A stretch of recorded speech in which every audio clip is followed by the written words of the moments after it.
Hey, it's me, Martinez-Bateman. I am the CEO of New Coyote. We are a person-first management and communications firm here in the Pacific Northwest. And one of the things I talk with my coaching clients a lot about is I ask them the question, how can you make this easier on yourself? And I try to involve a practice of asking, how can I make this easier on myself? Because a lot of us marginalized leaders have been the victim of bad leadership. We've also gone into the world and realized that we need to perform at a much higher standard to get the same or less acknowledgement, treatment from the general world around us.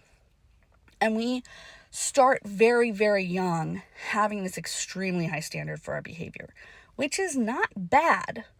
When you are in leadership, when your decisions might harm someone, or in fact will harm someone, and you kind of have to decide who, you need to have an extremely high standard. You need to be able to perform well in this situation. The problem is that we don't turn it off when the thing that we're doing isn't important to our mission or to our needs, right? We will find ways to do mundane tasks with a level of intensity that is not necessary. I think you know what I'm talking about. I don't think I have to outline it.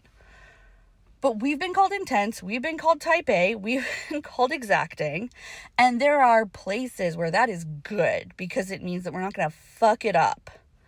However, not everything requires that level of go, go, go, and there are ways that we can be easier on ourselves by either saying no to things, delegating things, changing the parameters on what is okay or what works for us during the period that we're having a hard time, so that we can focus our high standards on where they really, really matter and be the leaders that we have worked hard to be and that we know that we can be.